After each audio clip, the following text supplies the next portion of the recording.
వారు మర్చిపోయినట్టు no problem, వారికి కూడా ఉన్నాయి కాబట్టి మంచిగా అట్లా చక్కగా వీరు సాంప్రదాయ దుస్తుల్లో వచ్చారు. నేను వారికి రిక్వెస్ట్ పెట్టుకున్నా, కాస్త మిలిటరీ డ్రెస్లు వేసుకోకూడదు, వాళ్ళు ఎక్స్ సర్వీస్ మెన్ అయినా దానికి రిలేటెడ్ అట్లా గుర్తుపట్టడానికి. జై శ్రీరామ్. గురు పూజ్యులు రామ్దాస్ సురేష్ ఆత్మారాం మహారాజ్ గారు గొప్ప సంకల్పంతో దేశ రక్షణ, ధర్మరక్షణ, మన యొక్క ధర్మాన్ని, దేశాన్ని, సనాతన ధర్మాన్ని కాపాడడానికి బృహత్తరమైనటువంటి ఈ గిరి ప్రదక్షిణలు, దేశాభివృద్ధి కొరకు, మన ధర్మాభివృద్ధి కొరకు ఇలాంటి ఎన్నో కార్యక్రమాలు వారు చేపడుతున్నారు. వారికి ముందుగా ధన్యవాదాలు తెలియజేసుకుంటున్నాం. జై శ్రీరామ్. నా పేరు కల్వకోట వెంకట చంద్రశేఖరరావు. పక్క గ్రామమే ఘర్షకుర్తి గ్రామము. మేము కర్ణాలం తొరలము. ఆ రోజుల్లో ఫార్వర్డ్ క్యాస్ట్ రిజర్వేషన్లన్నీ జాబ్స్ రావు, ఏం చేయాలి? ఇదం బ్రాహ్మ్యం ఇదం క్షాత్రం అని ఒకటి ఉంది.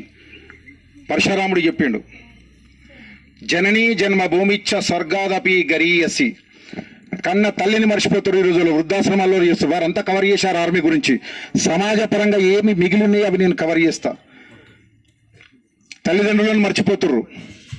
దయచేసి మన తల్లిదండ్రులను మనం చూస్తేనే మన పిల్లలు అది నేర్చుకొని మనల్ని చూస్తారు. మనం పుట్టగానే హాస్టల్లో ఇస్తున్నాం, వాడు పెద్ద పెరిగి వృద్ధాశ్రమాలలో ఇస్తున్నాడు. ఎందుకంటే అమ్మగారింట్లో కొడితే ఏమైనా అమ్మగారింటికి పోదురు. ఇప్పుడు హాస్పిటల్ కొడుతున్నారు, ఏమైనా హాస్పిటల్ పోతున్నారు సచ్చదాకా. అన్నదమ్ములు కలిసి ఉండాలి, అక్కయ్యలు కలిసి ఉండాలి, ఉమ్మడి కుటుంబాలు కావాలి. మన బొట్టు, జుట్టు, కట్టు, మన ధర్మం ఏంది, మన పెద్దలేంది అన్ని పిల్లలకు నేర్పాలి. ఆర్మీలో మ్యాక్సిమం వీలవుతే ఇంటికొక్కరు, ఇప్పుడు మీరు చూశారు, మిగతా వాళ్ళ పేరెత్తకుండా చెప్తా, 10 మందిని చేసుకొని 100 మందిని కంటారు. ఒకరినో ఇద్దరినో దేశానికి కొరకు అర్పించడానికి పెడతారు. మనోళ్ళు డింక్ అని వచ్చింది, డ్యూయల్ ఇన్కమ్ నో కిడ్స్. పెళ్ళే వద్దు, పెళ్లి చేసుకున్నా పిల్లలే వద్దు అంటారు. అలాంటిది వద్దు, కనండి. వాడి అదృష్టం ఎట్లుందో అట్లా వాడు వెళ్తాడు. కనండి, దేశ రక్షణకు ఒక్కరిని అప్పగించండి. దేశ రక్షణ కాకుంటే పారామిలిటరీ ఫోర్సెస్ ఇవాళ రేపు అవకాశాలు వచ్చాయి. అగ్నివీర్ అనేది ఒక 4 years కొరకు అయినా, మొన్న చూశారు మురళీ నాయక్ చనిపోయారు. 4 years కొరకు అయినా యువత ఇంటర్మీడియట్లోనే దారి తప్పేది. అలా దారి తప్ప ఉండడానికి అగ్నివీర్ అనేది పెట్టారు. వాళ్ళు పోయేస్తే వాళ్ళకి 30-40 లక్షల రూపాయలు వస్తాయి. నెక్స్ట్ వచ్చినాక రిజర్వేషన్ వస్తుంది. సిఆర్పిఎఫ్లో, పోలీసులో ఎక్కడ కానీ రిజర్వేషన్స్ ఉంటుంది, జాబ్స్ వస్తాయి వాళ్ళకు. కనుక మన పిల్లల్ని మన ధర్మము, మన యొక్క బొట్టు, జుట్టు, గుడికి వెళ్ళడము ఇలాంటివన్నీ నేర్పండి.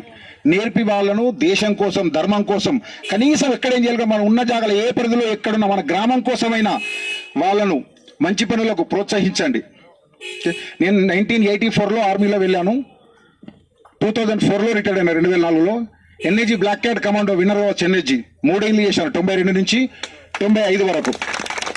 అందరూ దొర మీతోటే అయితే పప్పు తినే బామాలు, మటన్ తినేటోళ్ళు మాతోటే కాదు మీతోటే అయితే అన్నారు. బలం ఎక్కడ ఉండాలి? ఇక్కడ ఉండాలి, గుండెల్లా. ఇక్కడ కాదు, ఇక్కడ బుద్ధి. బుద్ధిర్ బలం యశోధైర్యం ఆంజనేయ స్వామి పద్యంలో చెప్తారు. అది పెంచుకోవాలి మనం దయచేసి. సమాజంలో జై శ్రీరామ్ అంటే, జై అంటే విజయము. అందరూ గుడ్ మార్నింగ్, గుడ్ ఈవినింగ్ మర్చిపోవాలి. గుడ్ మార్నింగ్ అంటే గుడ్ ఆఫ్టర్నూన్, గుడ్ ఆఫ్టర్నూన్ అంటే గుడ్ ఈవినింగ్, అలా గుడ్ ఈవినింగ్ అంటే గుడ్ నైట్ అనాలి. సర్వకాల సర్వాస్తలందు భగవన్నామము, కలయో స్మరణోముక్తి. జై అంటే విజయము. శ్రీ లక్ష్మీప్రదము, రకారం అగ్నిబీజము, పాపాలు పోతాయి. మకారం అమృత బీజము. 7 దేవతల ఆశీర్వచనం. రామ అనే శబ్దాన్ని ఎక్కడి నుంచి తీసుకున్నారు? ఓం నమో నారాయణ రా, ఓం నమ శివాయ మా. కనుక లక్ష్మీనారాయణల ఆశీర్వచనం, ఉమామహేశ్వరుల ఆశీర్వచనం, సీతారాముల ఆశీర్వచనం, ఆంజనేయ స్వామి ఆశీర్వచనం. ఇన్ని ఆశీర్వచనాలు ఉంటాయి. మీరు జై శ్రీకృష్ణ అంటారా, జై శ్రీరామ్ అంటారా, ఏమంటారో అది ఉదయం లేస్తే మీ సౌండ్, మీ ring tone, caller tune, message tone అన్ని భగవన్నామేమో ఉండాలి. ఇతరులు ఉండద్దు. హీరోలు ఎవరు? మన తల్లిదండ్రులు హీరోలు. సినిమా హీరోలు, బొమ్మలు హీరోలు కాదు. క్రికెట్ ప్లేయర్ హీరోలు కాదు. తల్లిదండ్రులు ఫస్ట్. మన గురువులు, మనకు విద్య నేర్పిన వాళ్ళు విన్నారా? మిలిటరీ, దేశ సైనికులు. జై జవాన్, జై కిసాన్, జై కిసాన్. అన్నదాత సుఖీభవ అంటాం. నేను ఇలా 100 కిలోల బియ్యం వండ వండించి అన్నం పెడితే నేను సుఖీభావ కాదు, అన్నదాత. పండించేటోడు రైతు సుఖీభావ ఉండాలి, రైతు సుఖంగా ఉండాలి. రైతు కోట్ల రూపాయలు 10 కోట్లు మలుచుకొని తింటానా? తినలేను. నా అన్నోదక సమందానం. మనిషికి నీరు, ఆహారమే కావాలి, అవి ఇచ్చేది రైతు, భగవంతుడు. మనం ధార్మికంగా నడిస్తే యజ్ఞం, ఇదొక యజ్ఞం, మహాయజ్ఞం. ఇప్పుడు ఇది మనం తలపెట్టదు. యజ్ఞం వలన వర్షం, వర్షం వలన అన్నం, అన్నం వలన జీవుడు. కనుక వీటిని మనం ఎన్నటికీ మర్చిపోకుండా అందరూ మన పిల్లలకి ఇవి నూరిపోయాల రంగరించి. వాళ్ళు టోపీ పెట్టుకోరి, మస్జిద్ కోండి, 5 గంటలకే ఖచ్చితంగా ఇస్తారు, నమాజ్ చేయండి, ఇవన్నీ చెప్తారు. మనం ఎందుకు చెప్పాం? ఒక భగవద్గీత గురించి, ఒక రామాయణం గురించి, ఒక దేశం గురించి, మన వీరుల చరిత్ర గురించి ఇట్లా కావాలని చెప్పి మన పిల్లలు రంగరించి నూరిపోయాలి.